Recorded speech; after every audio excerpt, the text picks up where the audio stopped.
18 अगस्त 1945 बोस के विमान हादसे में मारे जाने की खबर जैसे ही दुनिया को मिली, उसके तुरंत बाद बोस की मौत की जानकारी पुख्ता करने के लिए दुनिया के टॉप खुफिया मिशन जांच में जुट गए। खुद ब्रिटिश सरकार को बोस के हादसे में मार जाने का यकीन नहीं हो रहा था। अंग्रेजों को यकीन था कि ये बोस की चाल है और वो अपने खुफिया मिशन के तहत जानबूझकर अपनी मौत की खबर दुनिया में फैला रहे हैं।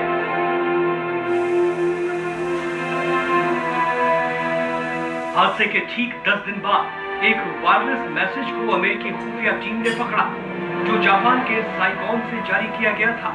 इस मैसेज में बताया गया कि नेताजी सुभाष चंद्र बोस अपने साथियों के साथ मानचूरिया के लिए रवाना हो गए हैं। इंटेलिजेंस की इस रिपोर्ट को पुख्ता बताया गया। अगर यह वायरलेस संदेश सही था तो 18 अगस्त को जो विमान हादसा हुआ उसका सच क्या था? एक और अमेरिकी खुफिया दस्तावेज बताता है विमान हादसे की जगह बोस की मौत का कोई सुराग नहीं मिला है।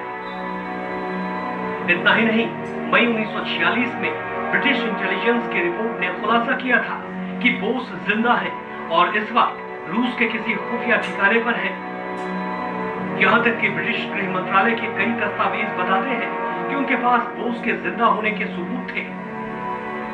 23 अगस्त 1945 को भारत के वायसराय के निजी सचिव सर एवन जेनकिंस ने एग्जीक्यूटिव काउंसिल के वायसराय आरएफ मोडी को एक खुफिया पत्र लिखा, जिसमें इस बात पर चर्चा की गई कि सुभाष चंद्र बोस ने भारतीय सीमाओं के बाहर से अंग्रेजों के खिलाफ युद्ध छेड़ा है, इसलिए वो युद्ध अपराधी है और उनके साथ वैसा ही सलूक करना चाहिए जैसा कि एक युद्ध अपराधी के साथ किया जाता है। इस पत्र से साफ है कि अंग्रेज नेताजी को जिंदा मानते थे। इस तर्क को एक और सीक्रेट लेटर से हवा मिलती है। 28 अगस्त 1945 को एग्जीक्यूटिव काउंसिल के वायसराय आरएफ मोडी ने भारत के वायसराय के निजी सचिव सर एवन जेनकिंस को एक पत्र भेजा, जिसमें लिखा कि सबसे आसान तो यही होगा कि बोस को जहां है वहीं छोड़ दिया जाए और उनकी रिहाई के बारे में कोई बात न की जाए। लेकिन ऐसी परिस्थितियां भी बन सकती हैं कि सोवियत रूस नेताजी की मौजूदगी का फायदा उठाना चाहे। अगर ऐसा हुआ तो राजनीतिक हालात बिगड़ने में देर नहीं लगेगी। हालांकि सुरक्षा एजेंसियों को लगता है कि रूस में सुभाष की मौजूदगी से कोई खतरा नहीं है। अगर सुभाष को भारत से दूर रखना है तो दो विकल्प है। पहला विकल्प उन्हें देश से निकाल दिया जाए और दूसरा विकल्प उन्हें नजरबंद कर दिया जाए, या फिर उन्हें भारत लाने की कोशिश की जाए और आरोप साबित होने पर मौत की सजा सुनाई जाए। इन गोपनीय पत्रों से साफ पता चलता है कि 18 अगस्त 1945 को नेताजी की मौत विमान हादसे में नहीं हुई। 18 जून 1946 को नेशनल हेराल्ड के लखनऊ एडिशन में खबर छपी कि नेताजी सुभाष चंद्र बोस को ढूंढने के लिए इंडो बर्मा बॉर्डर पर स्कॉटलैंड यार्ड और सीआईडी टीमें दिन रात गश्त लगा रही हैं। सीमा पर हर शख्स को फोटो दिखाकर पूछताछ की जा रही है। सीमा कि जो कोई भी सुभाष जैसे दिखने आएगा।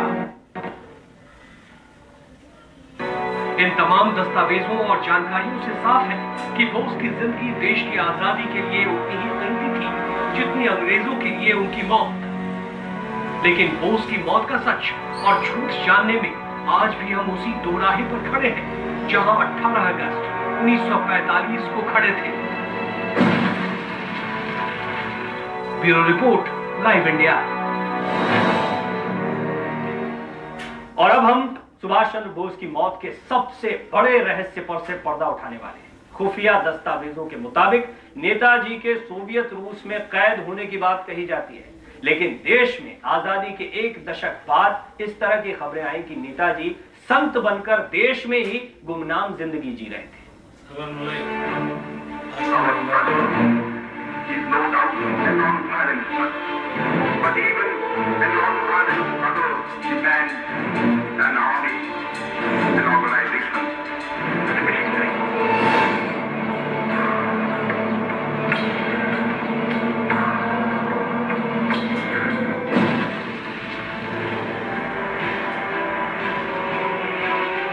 विमान हादसे में नेताजी के मारे जाने की खबर पर पहले ही दिन से शक किया जा रहा था, तो अब सवाल उठता है कि अगर बोस विमान हादसे में नहीं मारे गए थे तो वो गए कहां?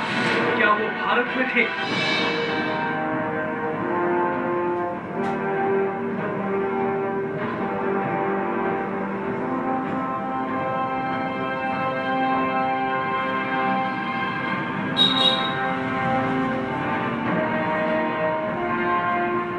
क्या सुभाष चंद्र बोस फैजाबाद में गुमनामी बाबा यानी भगवान जी के रूप में एक गुमनामी की जिंदगी जी रहे थे?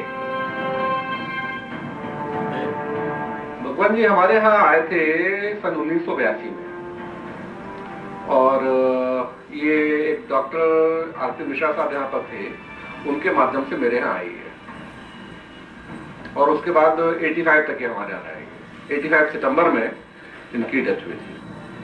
आखिर गुमनामी बाबा की थ्योरी में ऐसा क्या था कि उनकी पड़ताल करने के लिए जस्टिस मनोज मुखर्जी तक फैजाबाद पहुंच गए?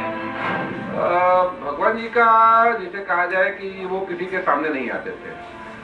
वो मेरे घर में 3 साल रहे और मैंने उनको नहीं देखा।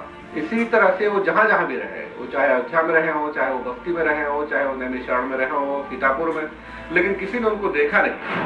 राम भवन में अपना ठिकाना बनाने के बाद भगवान जी आखिर ऐसा क्या करते थे कि लोग उन्हें सुभाष चंद्र बोस मानने लगे? तो कलकत्ते जाने के पहले मुझसे मुलाकात हुई, तो वहां से उन्होंने ताकीद किया कि देखो मेरे बारे में बिल्कुल कलकत्ते में बात न करना, नहीं तो कलकत्ते बात करते। कुछ लोगों का मानना है कि गुमनामी बाबा के रहने का जो तरीका था उससे वो संत कम एक फौजी ज्यादा लगते थे।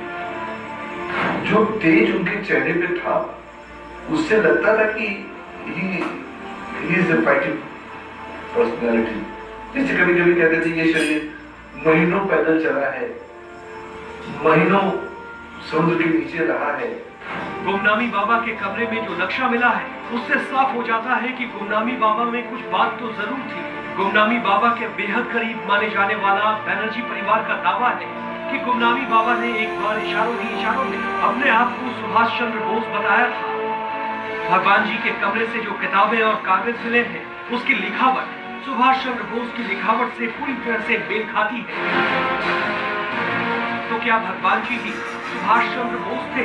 इस दावे पर उस वक्त विराम लग गया जब गुमनामी बाबा और बोस की डीएनए जांच अलग अलग पाई गई। इस जांच के बाद साफ हो गया कि गुमनामी बाबा नेताजी नहीं हो सकते थे। तो आखिर सुभाष चंद्र बोस का रहस्य क्या है? क्या हम कभी जान पाएंगे कि आखिर 18 अगस्त 1945 को नेताजी के साथ हुआ क्या था?